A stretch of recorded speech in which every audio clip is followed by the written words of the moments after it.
On the morning of her wedding, Madison wasn't wearing white because she was in love. She was wearing it because she had no choice. Her father's debts had swallowed everything, their home, their business, even the last scraps of their dignity. And when a mysterious wealthy family offered to erase every debt in exchange for Madison marrying their supposedly helpless son, her family accepted before she could refuse. His name was Vale. A man she had never met. A man whispered about as cold, disfigured, and permanently confined to a wheelchair after a terrible accident. When Madison entered the enormous, shadow-filled mansion after the ceremony, she expected to find a broken man who needed a caretaker more than a wife. Instead, she found Ethan sitting silently beside the window, his sharp eyes following her every movement. "You didn't want this marriage," he said calmly. Madison tightened her grip on her suitcase. "Neither did you." A faint smile touched his lips. That smile unsettled her more than anger would have. From her first night in the mansion, strange things began happening. Servants bowed to Ethan as though they feared him.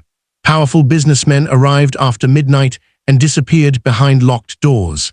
Government officials called him personally. Security guards surrounded the estate like they were protecting something far more valuable than a disabled heir. Then Madison discovered something even stranger. The man everyone believed could not walk sometimes left his wheelchair unattended. One night, unable to sleep, she followed a sound into the forbidden West Wing. The door opened, and Madison froze. Ethan was standing, not struggling, not trembling, standing perfectly straight. But that wasn't the greatest secret he had hidden from her. Who exactly was the stranger she had been forced to marry? Why had one of the richest and most powerful men in the country pretended to be paralyzed? And most terrifying of all, why had Ethan specifically chosen Madison to become his wife? Before we uncover the truth behind Ethan's shocking secret and discover why Madison was the one woman he deliberately chose, kindly subscribe and turn on the notification bell so you never miss another powerful story of betrayal, sacrifice, hidden identity, and unexpected love. And if you believe no woman should ever be treated like a bargaining chip, no matter how desperate her family may be, stay with Madison until the end, because the decision she is about to make will prove that sometimes the person everyone believes is powerless may be the strongest person in the room. Madison stared at Ethan. For several seconds, neither of them moved. The grandfather clock somewhere downstairs struck 2. 1, 2. Each metallic chime seemed to push the impossible truth deeper into her chest. Ethan Vale was standing. The wheelchair she had seen him use every day since their wedding sat several feet behind him. Empty. Madison's lips parted, but no sound came. Ethan was wearing black trousers and a dark shirt with the sleeves folded to his elbows. His hands rested against the edge of an enormous mahogany desk. There was no brace on his legs, no trembling in his knees, no sign that standing caused him even the slightest discomfort. He looked exactly like what he had apparently spent years convincing the world he was not. Strong, dangerous, completely in control. "You can walk," Madison whispered. Ethan slowly straightened. "Yes." The simplicity of his answer struck her harder than any explanation could have. Madison backed toward the door. "You lied to me. I withheld something from you." She stared at him. "Do you actually think that sounds better?" "No. Your family told mine you were paralyzed." "I know. The newspapers say you haven't walked since your accident." "I know. I have spent 3 weeks watching people help you through doors, move chairs out of your way, and bring everything to you because everyone believes you can't stand." "I know." Madison's voice broke. "And you let me believe it too." Something changed in Ethan's face then. Not guilt exactly. Something quieter. Regret. I intended to tell you. When? He said nothing. Madison gave a humorless laugh. That's what I thought. She turned toward the door. Madison, don't. There are things you don't understand. She spun around. Then explain them. For the first time since she had entered the West Wing, Ethan looked toward the hallway behind her. His expression hardened. He crossed the room quickly. Madison's breath caught again. Seeing him move was somehow more shocking than seeing him stand. His stride was steady, confident. He reached her and shut the door. Then he locked it. Madison stepped back. What are you doing? Keeping you alive. Her anger vanished beneath a sudden chill. What? Ethan turned off the desk lamp. Darkness swallowed the room. A second later, footsteps moved through the corridor outside. Madison heard two men speaking quietly. One voice was unfamiliar. The other belonged to Ethan's uncle, Richard Vale. Madison had met Richard at the wedding. He had hugged Ethan in front of everyone, called him his brave nephew, and told Madison she was an angel for agreeing to marry a man with such terrible limitations.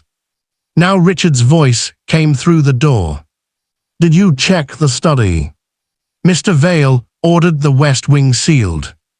I'm aware of what my nephew ordered. A pause. Check it anyway. Madison's heart began pounding. Ethan placed one finger against his lips. The doorknob moved. Once, twice. Richard swore under his breath. Then footsteps faded down the corridor. Ethan waited nearly a minute before switching the lamp back on. Madison's anger had returned, but now it carried fear beside it. What is happening in this house? Ethan looked at her for a long moment. Then he said, the accident that supposedly paralyzed me wasn't an accident. Madison stopped breathing. Ethan walked back toward the desk. 6 years ago, my father and I were driving home from a board meeting. The brakes failed on a mountain road. Madison remembered the story. Everyone in the country did. Alexander Vale, founder of Vale Industries, had died when his limousine plunged through a guardrail. His 28-year-old son, Ethan, had survived. The headlines had called it a miracle. Then came photographs of Ethan leaving the hospital in a wheelchair. Doctors never publicly discussed his condition, citing privacy. The world simply assumed his spinal injuries were permanent. Madison had been 22 then. She remembered watching the report on television from the apartment above her father's hardware store. Her mother had still been alive. Her father had shaken his head and said, "Money can buy almost anything, Maddie, but it can't buy yesterday." At the time, Madison had thought he was talking about Alexander Vale. Years later, she would understand that her father had been talking about himself. Ethan opened a drawer and removed a thin leather folder. My father suspected someone inside Vale Industries was stealing from the company, not thousands, hundreds of millions. He placed photographs on the desk. Richard Vale, several executives, a senator, a shipping magnate, a man Madison didn't recognize. My father was preparing to expose them. Madison looked at him. And they killed him. I believe they did. You believe? The mechanic who inspected our car disappeared 2 days after the crash.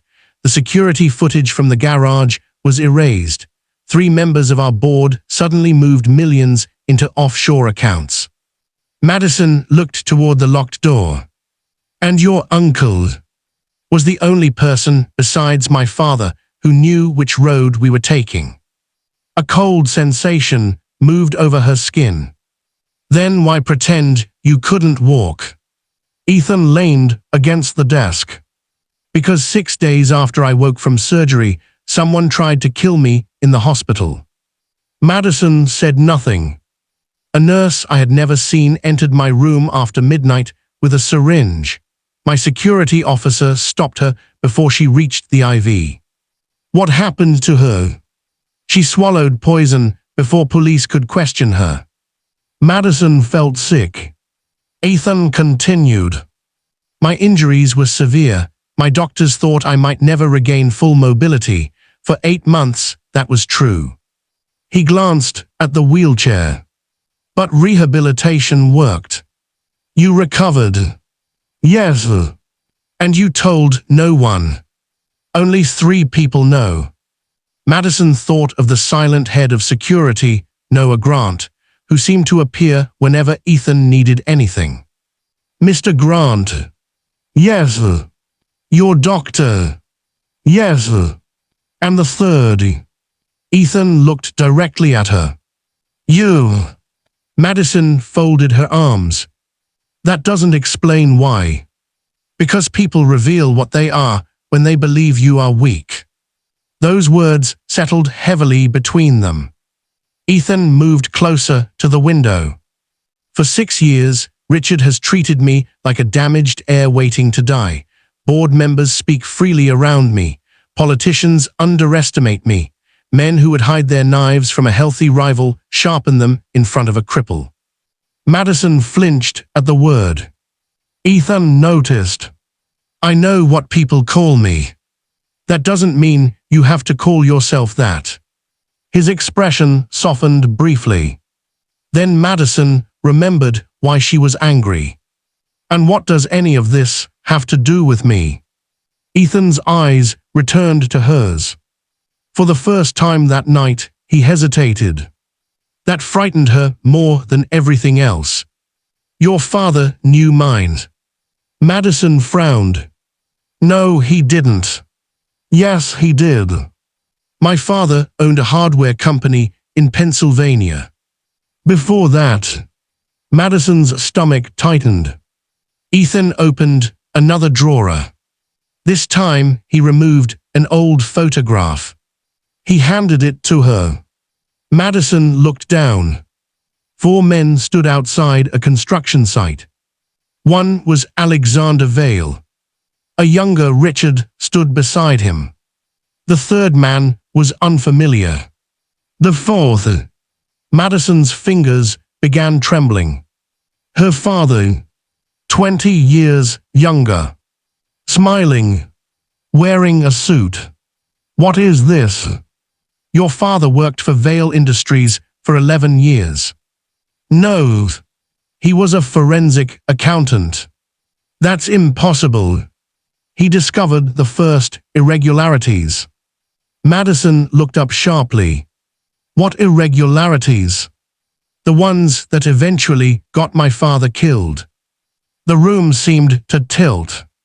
Madison gripped the desk. Images from childhood came back without permission. Her father burning papers in their backyard when she was 9. Her mother arguing with him late at night. A black sedan parked across from their house for 3 days. The sudden move from New York to a small Pennsylvania town. Her father refusing every corporate job offered to him afterward. Madison had always been told he wanted a quieter life. Now those memories rearranged themselves into something darker. What did my father do? Ethan's voice lowered. He found evidence that someone inside Vale Industries was laundering money through construction subsidiaries. When he tried to report it, the evidence disappeared. Who took it? We don't know. My father. I don't think so. Then why did he leave? Because someone threatened your mother. Madison's throat closed. Her mother, Claire Bennett. Gentle, funny, endlessly patient Claire, who had died of cancer 3 years earlier. Madison remembered sitting beside her hospital bed while rain tapped the window. Her mother had been half asleep when she suddenly gripped Madison's hand. If anyone named Vale ever comes looking for you, she had whispered, don't believe everything you're told. Madison had thought the medication was making her confused. Her mother had died 4 days later. Madison turned away from Ethan. No. What? My mother knew. Ethan's expression sharpened. Knew what? I don't know. She told him what Claire had said. Ethan went very still. Madison, did your mother leave you anything? Jewelry, letters, family photographs. Anything unusual? No. Think. She bristled. I watched my mother die, Ethan. I'm not going to turn her last days into one of your investigations. I'm not asking you to. It sounds exactly like you are. He exhaled. You're right. That surprised her. Ethan Vale did not appear to be a man who often admitted fault. He stepped back. I'm sorry. Madison looked at the photograph again. Her father's younger face seemed to belong to a stranger. Why did you marry me? Ethan's silence returned. Madison's fingers tightened around the photograph. Answer me. Because 4 months ago, someone started searching for you. A chill ran through her. Who? I don't know. What do you mean searching for me? Requests for your employment records, your financial history, your mother's probate documents. Someone paid a private investigator to locate every address you'd lived at since childhood. Madison remembered the strange telephone calls she had received before the wedding. Numbers that disconnected when she answered. She had blamed debt collectors. My father's debts were manufactured. Her head snapped toward him. What? The bank called in loans that had been performing normally. A supplier filed a lawsuit using falsified invoices. 2 creditors purchased your father's debt within the same week. Madison's face went pale. You're saying someone destroyed us intentionally? Yes. Why? To force your father into desperation. And then your family conveniently appeared with a marriage offer. Ethan absorbed the accusation. Yes. Madison stared at him in disbelief. So you knew? I knew someone was tightening a net around your family. And you used it. I interrupted it. You bought me. No. My father's debts vanished because I married you. I paid them because whoever was targeting your family was about to make their next move. You could have warned us. Your father wouldn't have believed me. You could have tried. I did. Madison stopped. What? I met him twice before the proposal. Her anger changed shape. Her father had never mentioned it. Why? I showed him evidence that the debts were manipulated. I offered protection. What did he say? He told me to stay away from you. Madison's heart hurt. That sounded exactly like her father. So you proposed marriage instead. I proposed placing you somewhere no one could reach you without going through me. You call that protection? I call it the only arrangement your father eventually accepted. Madison laughed bitterly. Of course he accepted. He got his debts erased. Ethan looked at her. No, Madison, your father accepted because someone tried to run you off the road. Her mouth opened. The memory struck instantly. 4 months earlier. Driving home after closing the bookstore where she worked. Rain. A black SUV behind her. Headlights too close. The vehicle had accelerated as she approached a narrow bridge. Madison had swerved. Her car spun into a ditch. Police called it reckless driving by an unknown motorist. She had walked away with a bruised shoulder. My father knew. He arrived at the hospital 20 minutes after Noah did. You had someone watching me. After I discovered the investigation into you, yes.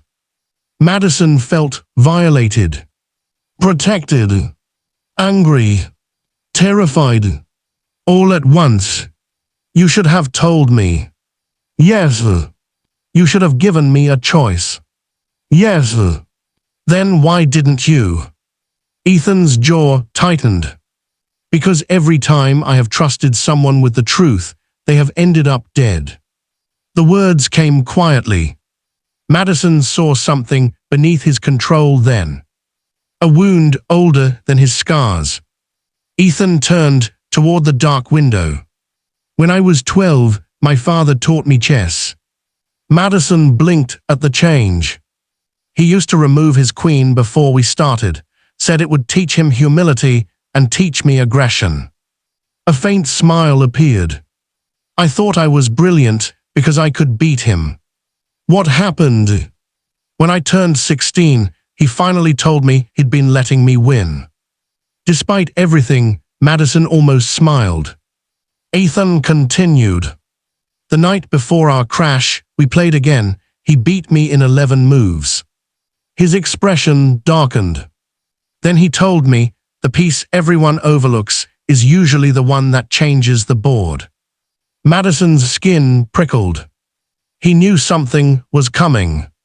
I think so. Ethan looked back at her. And I think your father knows more than he has ever told either of us. The next morning, Madison left the West Wing carrying more questions than answers. Ethan returned to his wheelchair before breakfast. Watching him transform disturbed her. One moment, he was the commanding man she had seen standing in the study.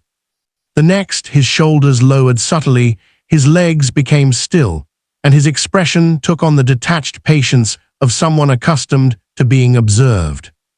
Richard entered the dining room 20 minutes later. Good morning, newlyweds.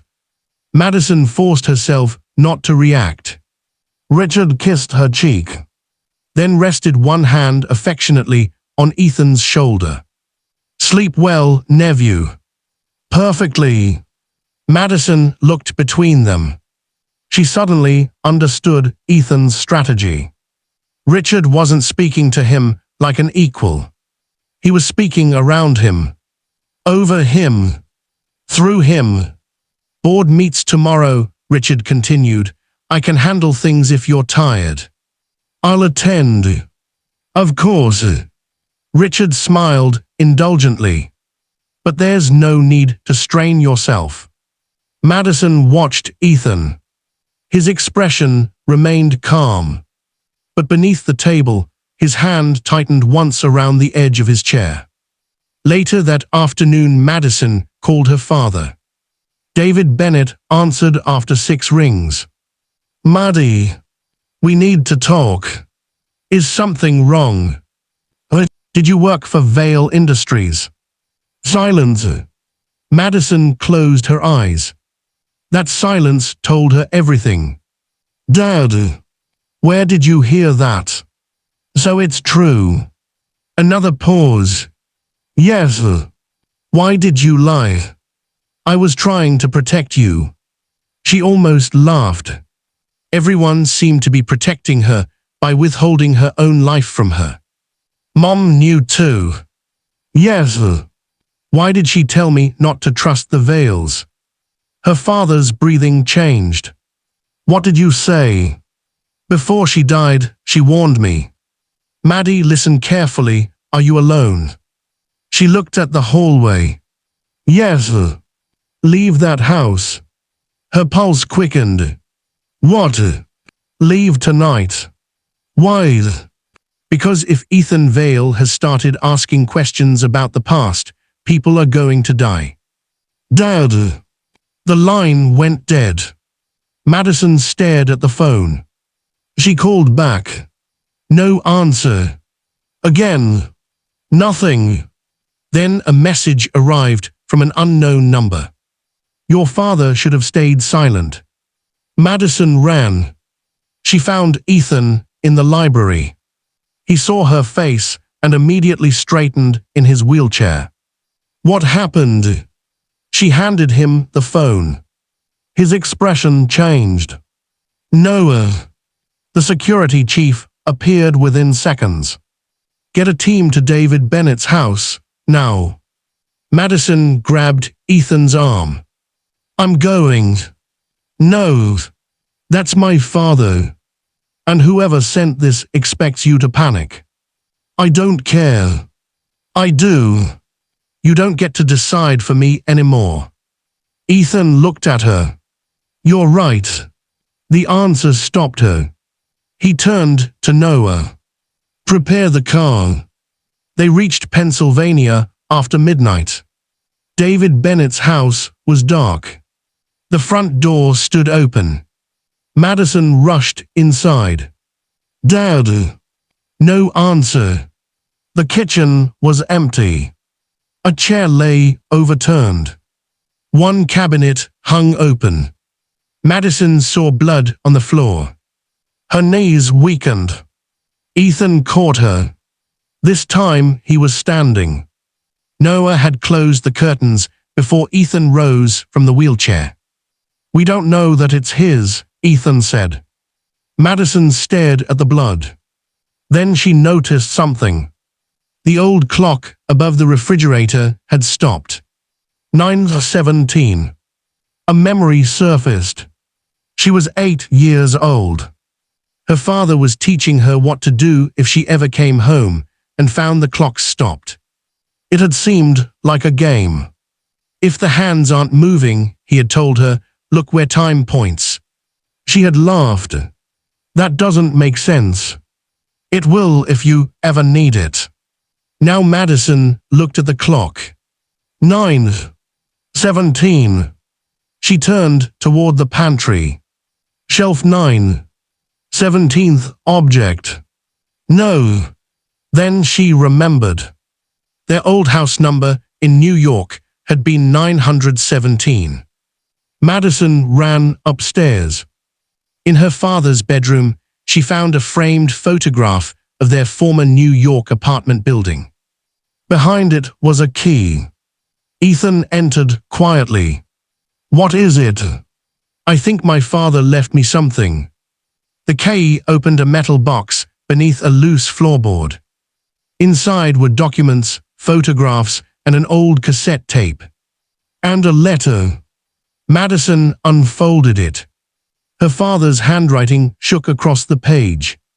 Maddie, if you are reading this, I failed to keep you outside a war that began before you were old enough to understand it. Alexander Vale was not my enemy. He was my friend. Madison looked at Ethan. His face had gone pale. She continued reading. Years ago, Alexander and I discovered that Richard Vale and several partners were moving money through shell companies. But money was only part of it. They were bribing officials, manipulating government contracts, and destroying anyone who threatened the network. We collected proof. Then Claire became pregnant with you. Richard found out. He threatened my family. Alexander told me to disappear. He promised to finish what we started. I left. But before I did, Alexander gave me one copy of the evidence. I hid it somewhere Richard would never think to look. Madison read faster. Ethan's accident changed everything. I believed Alexander was dead and Ethan had been permanently injured. I decided the evidence had already cost enough lives. Then, months ago, someone started searching for you. I knew Richard had realized the evidence might still exist. If Ethan has married you, understand this, I did not sell you. I agreed because I believed his house was the only place Richard could not easily reach you. But there is something Ethan doesn't know. The evidence isn't hidden in a bank. It isn't buried. It was with Claire for years. And after she died, it passed to you. Madison stopped. What? She reread the final sentence. Passed to you. What did your mother leave you? Ethan asked. Madison thought. Jewelry, letters, photographs. Then she remembered the necklace. A small silver locket her mother had worn every day. Madison had brought it to the mansion. Inside was a photograph of Madison as a child. Nothing else. Or so she had assumed. They returned to the estate before dawn. Madison retrieved the locket. Ethan studied it beneath a lamp. There's a seam. Noah brought a precision tool. The back panel opened. Inside was a micro-storage card. Madison stared at it. Her mother had carried enough evidence to destroy some of the most powerful men in the country around her neck for nearly 2 decades. Ethan inserted the card into an isolated computer. Folders appeared. Financial records. Recorded conversations. Bank transfers. Names. Hundreds of names. Then one video file. Alexander Vale appeared on screen. Older than in the photograph. Tired. David, he said, if you're watching this, something has happened to me. Ethan froze. His father continued. Richard knows we're close. I no longer believe this is only about money. Alexander looked directly into the camera. If Ethan survives whatever comes next, do not give him this evidence until you know whom he has become. Ethan swallowed. Madison looked at him. Alexander continued. Power changes men, grief changes them faster. My son has a good heart, but I don't know what losing me will make of him. Ethan turned away. Madison could see the blow land. Even dead, his father had doubted him. Then Alexander said something neither expected. And if David's daughter Madison is old enough to understand this, tell her I owe her family a debt I can never repay. Madison's eyes widened. Alexander smiled sadly. The night Richard threatened David, Claire convinced him not to run to the police. She saved his life. She also saved Ethan. Ethan looked back at the screen. How? The answer never came. The video abruptly ended. Noah frowned. That file is incomplete. A sound came from behind them. Slow applause. Richard stood in the doorway. 4 armed men surrounded him. Madison's blood turned cold. Richard smiled. Well, his eyes settled on Ethan. You finally stood up. For 6 years Ethan had prepared for this moment. Yet Madison saw something flicker across his face. Not fear. Calculation. Richard stepped inside. I wondered when you recovered. Ethan moved subtly in front of Madison. You knew. I suspected. Richard smiled. You became too competent after the accident, too observant. Disabled men are supposed to become bitter. Ethan, you became patient. His gaze shifted to Madison. And you? Madison stared back. All this trouble over a little girl wearing her mother's necklace. Richard extended his hand. Give me the card. No, Madison said. One gun lifted. Ethan remained motionless. Richard sighed. You think marriage makes you a Vale now? I don't want to be one. Richard laughed. Good, because you won't be one for long. He nodded to one of the men. Take it. Before the guard moved, alarms exploded throughout the mansion. Red emergency lights flashed. Richard spun around. Noah smiled faintly. You should really stop hiring my former employees. Doors slammed automatically. Steel security shutters dropped over the windows. Richard's expression changed. Ethan spoke quietly. The entire conversation has been transmitted to 3 federal investigators, 2 independent journalists, and an attorney outside the country. Richard stared at him.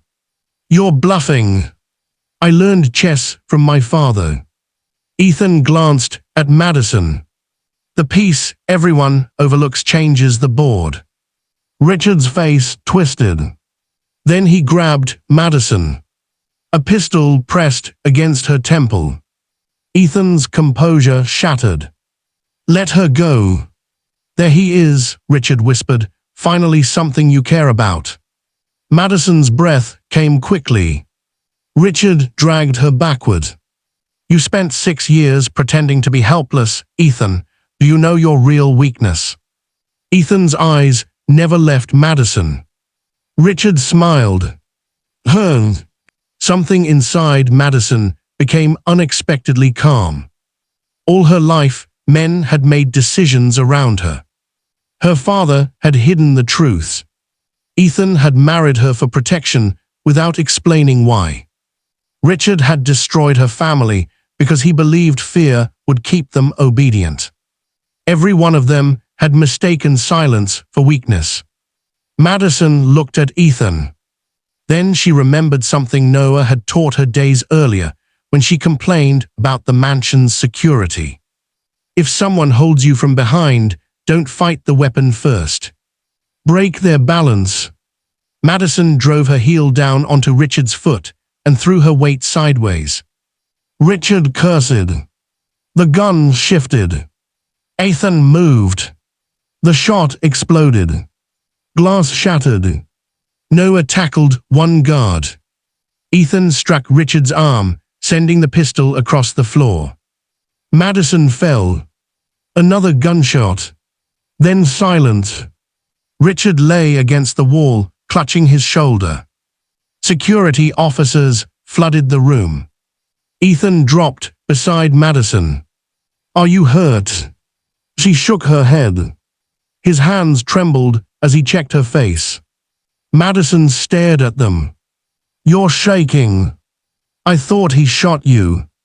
For the first time, Ethan Vale looked completely powerless. Not because he couldn't walk. Because he cared. Madison touched his hand. "I'm here." Sirens approached in the distance. Richard was arrested before sunrise. Within 48 hours, the files from Claire's necklace triggered investigations across 6 states. 3 Vale Industries executives resigned. 2 government officials were arrested. Several others fled the country. News networks exploded with the biggest corporate corruption scandal in decades. And then another story broke. Ethan Vale could walk.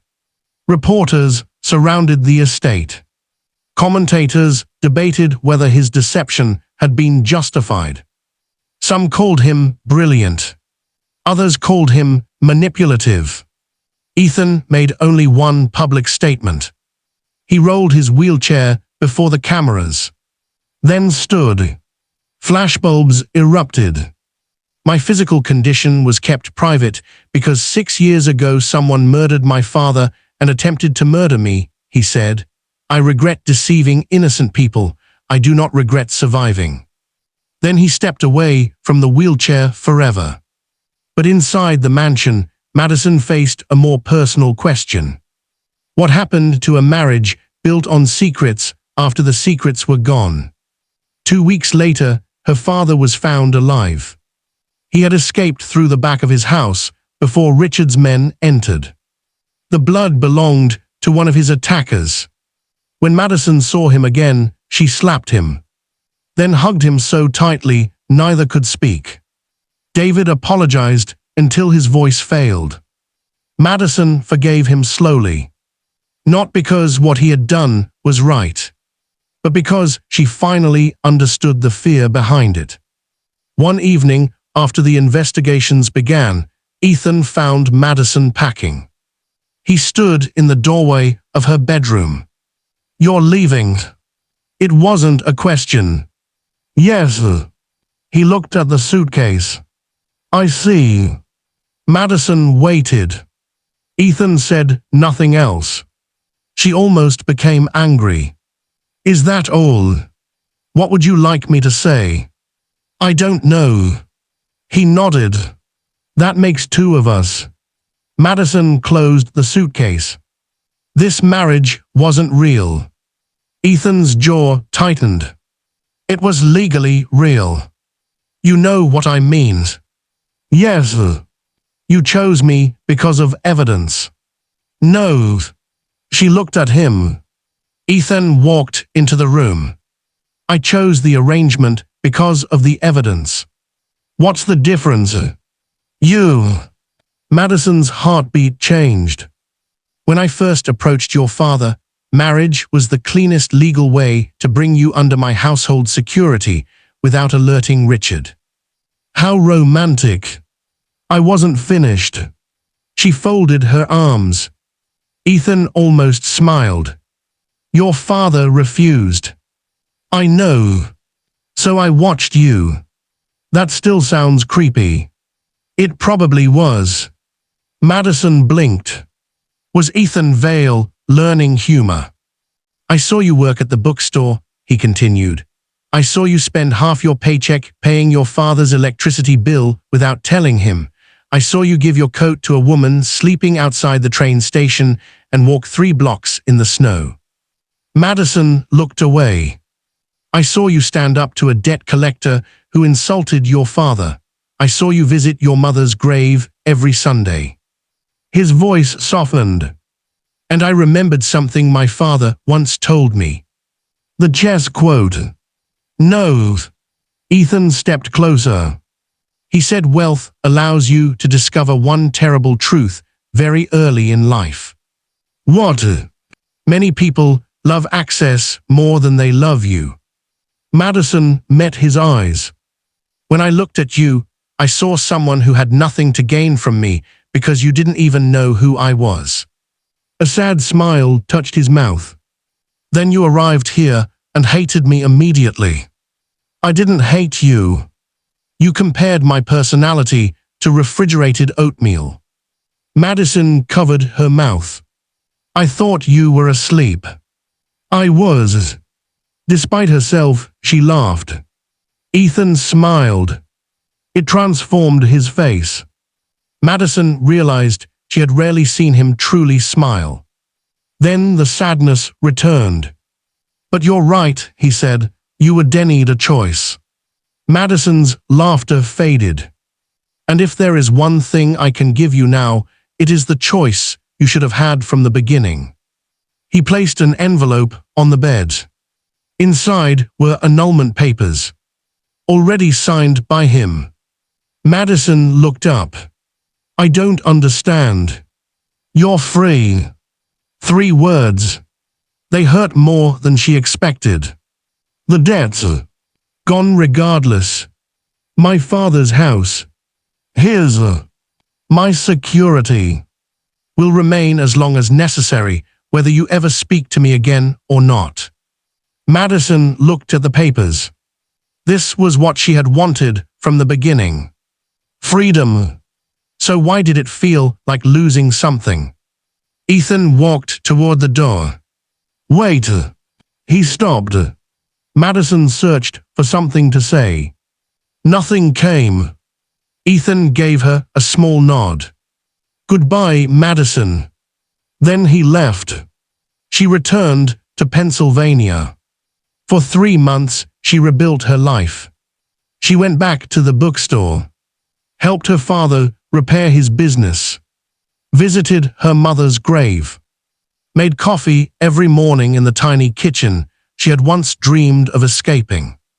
She should have been happy. Instead, Ethan remained everywhere. In newspaper headlines, in interviews, in her memories. She remembered him pretending to dislike cinnamon while secretly drinking the coffee she made.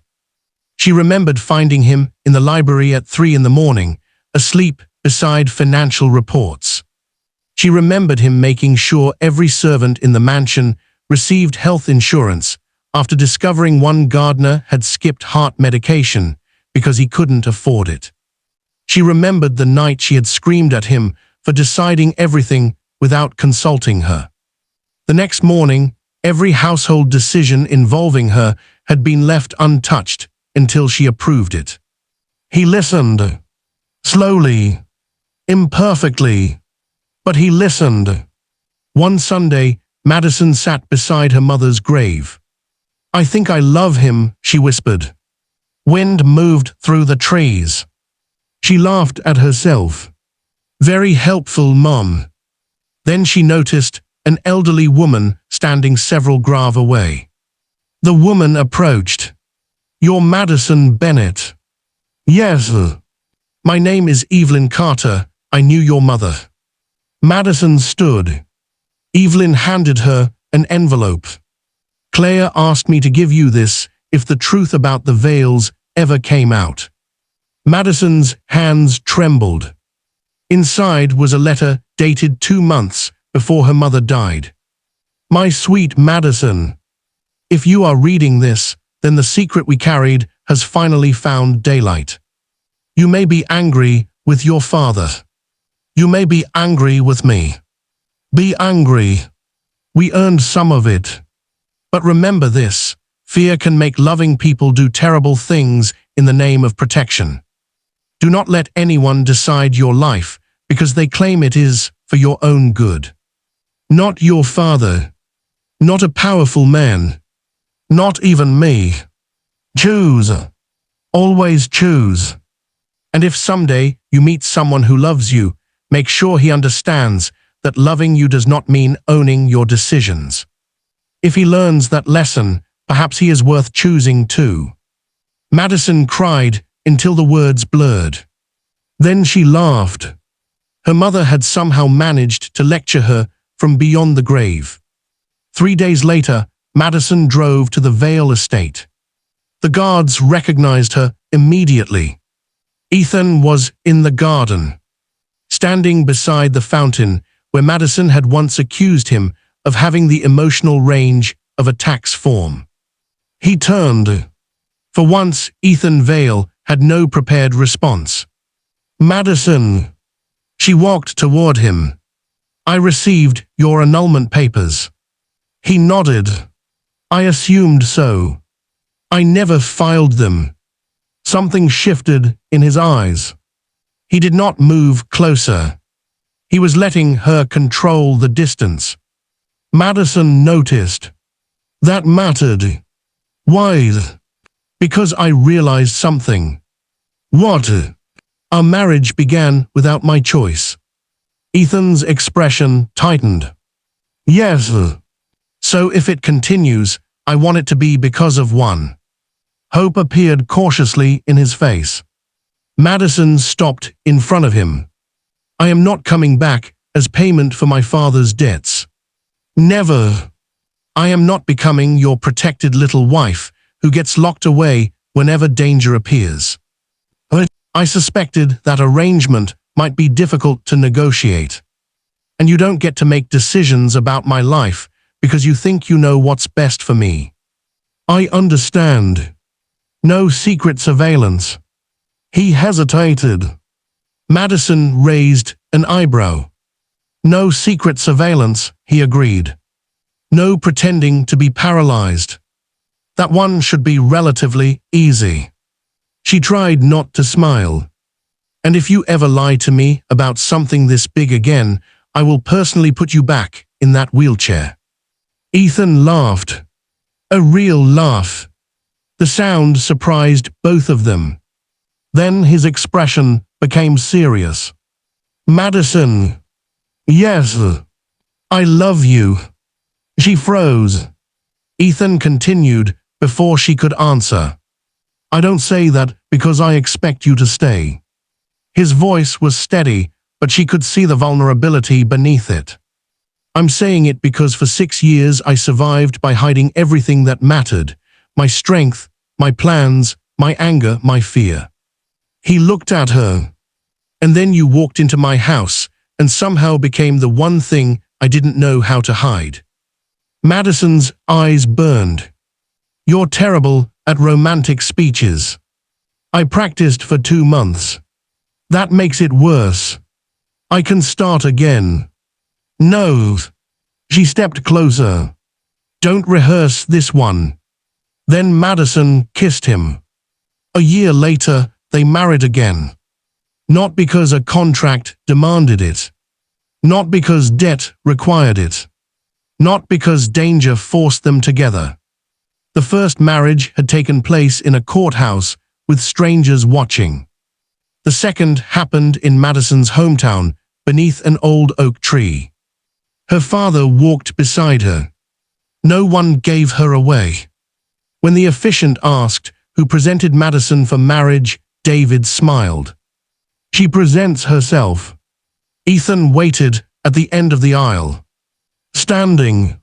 No wheelchair. No disguise. No secrets. Before the ceremony, Madison had found him alone beneath the oak tree. Nervous, she asked. No. You're lying. Terrified. Better. He took her hand. There's something I should tell you. Madison narrowed her eyes. Ethan. He smiled. My mother left me a letter. What did it say? That when I found a woman who frightened me more than losing control, I should marry her. Madison laughed. Your mother sounds brilliant. She would have liked you. How do you know? She hated Richard. Madison laughed harder. The ceremony began. Their vows were simple. Ethan promised never to confuse protection with control.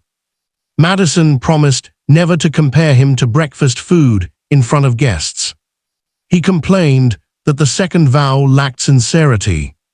She told him he should be grateful she had not mentioned tax forms. Their guests laughed. Her father cried.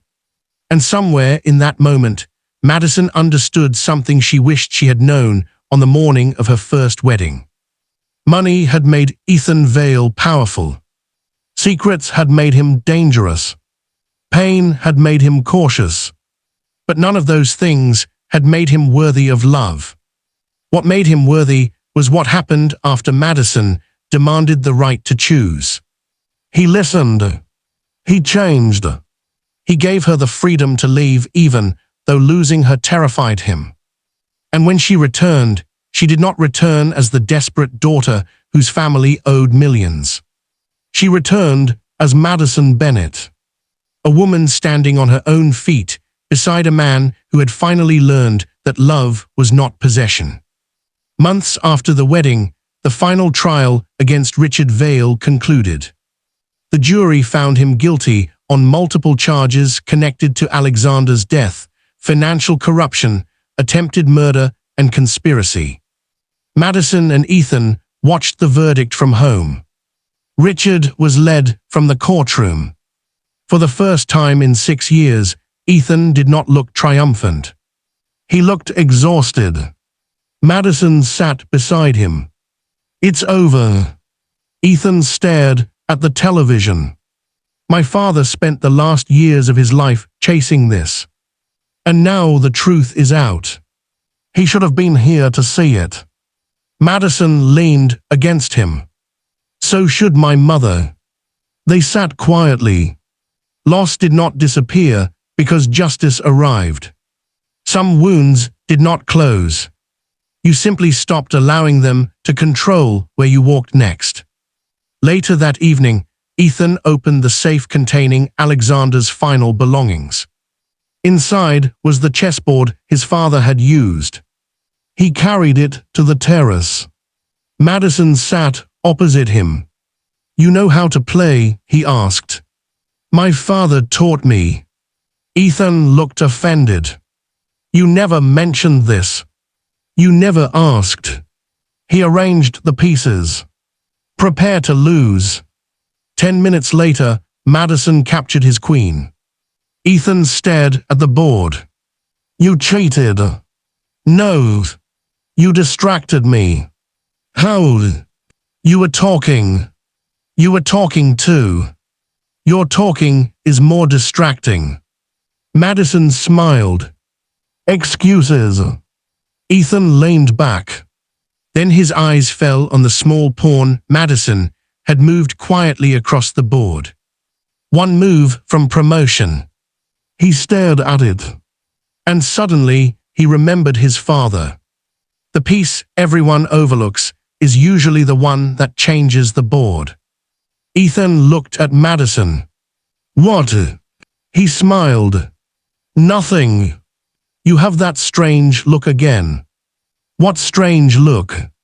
The one that means you're hiding something. He reached across the board and took her hand. Not anymore.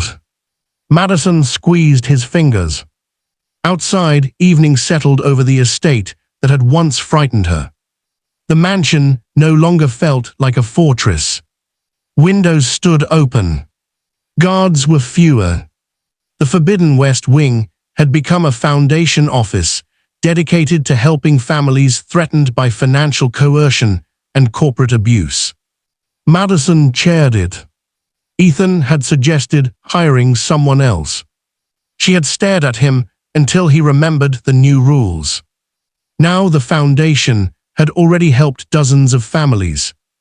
One afternoon, Madison received a letter from a young woman whose family had been drowning in debt after a predatory company targeted her father. The woman wrote that she had almost accepted a marriage proposal from an older businessman because she believed sacrificing herself was the only way to save them.